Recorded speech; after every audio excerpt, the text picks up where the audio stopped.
បងប្អូនអើយអូយណែនិយាយវាតាតំណង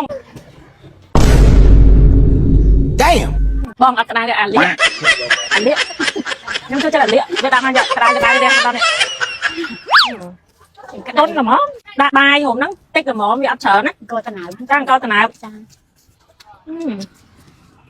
តែស្នូគាត់ឆ្ងាញ់ណាតែគាត់កិនឲ្យអាខ្លះគាត់មានដងទៀតមានដងហើយមានគ្រាប់ដំតិចទៀតទៅនិយាយថាដងគាត់ច្រើនហើយឆ្ងាញ់ដាក់មកជាតិហ្មងអានេះមិនបងថាជួយទិញគាត់ទេណាអត់ដឹងថារសជាតិឆ្ងាញ់អញ្ចឹងណាបងប្អូនឃើញនេះអីនេះក៏ឆ្ងាញ់ដែរមិនអន់ទេមិនណយបងប្អូនណាចារសជាតិត្រាំងបងប្អូនខ្ញុំគាត់បញ្ជាក់ណាមិនមែនខ្ញុំមកជួយទិញគាត់ឲ្យទៅសាយណាឆ្ងាញ់មែនជុំមកយាយ5-10ម៉ឺនចាអរគុណច្រើនជួយឲ្យយុវែងហើយជួយបានណាគុណណាចាសាធុយាយចាសាធុយាយរំភើបខ្លាំងអត់ដែរគេជូនលុយច្រើនអញ្ចឹងមកយាយអរគុណច្រើនណាគុណចាអរគុណបងប្អូនចង់និយាយថាពេលមកទិញលៀសនៅនេះកុំភ្លេចមកជួយទិញអំផងឥឡូវលក់រសជាតិមួយមកអំអានេះសោមអីគេខ្លះមានចេកមានត្រាវញ៉ាំមានចេកមានត្រាវសំត្រាវមើលត្រាវគេអត់សូវស្គាល់នេះក្មួយហើយអំថាលោកអត់សូវដាច់ទេវាដាច់ដែរជួយប៉ុន្តែវាមិនដូចមុនអត់ដូចមុនចាហើយពីមុនលក់បានប្រហែលហើយថ្ងៃលក់បានប៉ុន្មានខុសគ្នាពាក់កណ្ដាលហ្នឹងមួយអូយខុសគ្នាពាក់កណ្ដាលអូណាអូបងប្អូនអើយអូយណែនិយាយវាតាតំណងពុកម៉ែបងប្អូនចាភាច្រើនអ្នកមកទិញលៀសអត់បានមើលចិត្តហ្នឹងវិញខ្ញុំអត់ទេមួយប្តីអីក៏ញ៉ាំដែរឆ្ងាញ់ណាស់ពុកម៉ែបងប្អូនអ្នកមើលគាត់អាំងឡើងតំណងឥឡូវផ្សំទូកាលៀសដៅនេះ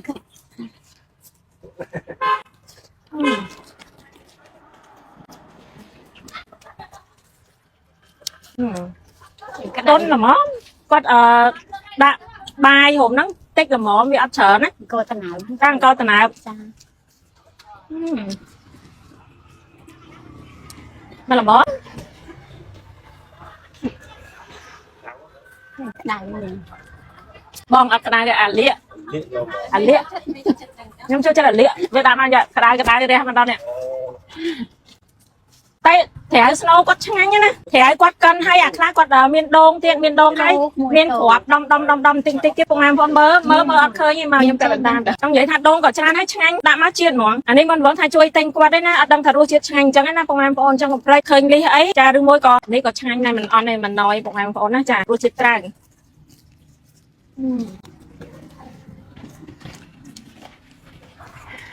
អត់ដែរញ៉ាំត្រាវឆ្ងាញ់ចឹងទេអ៊ំពេលច្រើនគេដាក់ត្រាវអត់សូវមានដងទេហើយនេះដាក់ដងច្រើនម៉េចហើយចំណេញដែរមួយម៉ានកោដែរមួយ1000ត្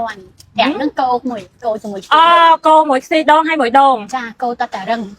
កោទឹកចៃដង1000ទេ1000ទេ2000 1000វ៉ាពុកម៉ែបងប្អូន1000ចំណេញណាអ៊ំសិតតដងណាបើល្ងាចទេក្មួយប្រាប់អ៊ំមកអាំងទេតែទិញចេកពីលោកពីម៉ោងណាដល់ម៉ោងណាអ៊ំម៉ោង2:10ដល់ម៉ោង5អីចៅ2អត់ចៅ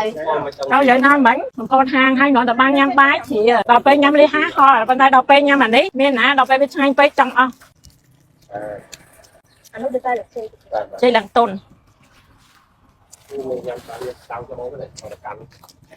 បងម៉ែបងប្អូនខ្ញុំគាត់បញ្ជាក់ណាមិនមែនខ្ញុំមកជួយទិញគាត់ឲ្យទៅសាយណាឆ្ងាញ់មែនបងម៉ែបងប្អូនអានេះចេកអានេះញ៉ាំឆ្ងាញ់មួយមកបងម៉ែបងប្អូនជួបមួយគ្នាអានោះទៅតែចេកឡើងតុនឆ្ងាញ់សាហាវម៉ែបងប្អូនសំខាន់ខ្ញុំហល់ហើយចឹងកុំភ្លេចអ្នកណាចូលចិត្តអីមកទិញហ្នឹងហើយចេកគាត់មានដាក់ខ្ទិះដូងមានដាក់សាច់ដូងទៀតណាបងប្អូនចឹងខ្ញុំជួយទិញអ៊ំណាឆ្អិនខ្ញុំយកទាំងអស់ណាអ៊ំណាចាត្រាវដាក់មកថង4ណាត្រាវ2ចេក2ត្រាវ2ចេក2មកចាចាំមកផ្លេចមួយឲ្យគេតិចចាពុកម៉ែបងប្អូនអាចមករកទិញគាត់បានចាជាប់តូបនៅនេះលក់លៀងនៅខេត្តកំពង់ចាមអត់ដល់ឃើញបងមូណានេះគាត់ហើយខាងនេះគាត់អីចិត្តជាប់គ្នាបើគេរកទីតាំងអត់ឃើញសំលេងទូរស័ព្ទ017នាង017 32 52 85អ៊ំឈ្មោះអីឈ្មោះផល្លាពុកម៉ែបងប្អូនណាចាស្អាមផល្លាមកជួយទិញគាត់ផងព្រោះអីគាត់ថាស្ងាត់ណាតាំងពីកូវីដមកដល់ឥឡូវគឺលាត់លក់អត់មានដាច់ទេជុំមកយាយ5-10ម៉ឺនចាអរគុណច្រើនជួយឲ្យយុវែងហើយជួយបានណាគុណណាចាសាធុយាយចាសាធុណាគុណចាមួយនេះដែរបងថាដាក់ឲ្យមួយយាយរំភើបខ្លាំងអត់ដែរគេជូនលុយច្រើនអញ្ចឹងមកយាយអរគុណច្រើនណាគុណចាអរគុណឲ្យក្មួយប្រាថ្នាយ៉ាងណាចាសាធុអរគុណចាអរគុណយាយណាចាំខ្ញុំប្រម៉ូទឲ្យគេស្គាល់របស់ឆ្ងាញ់ចាចេកធម្មតាមិនមែនថាអត់ឆ្ងាញ់ទេចេកធម្មតាប៉ុន្តែបើត្រាវ100លើ100ឆ្ងាញ់ហើយមេដៃខ្ញុំ2ទៀត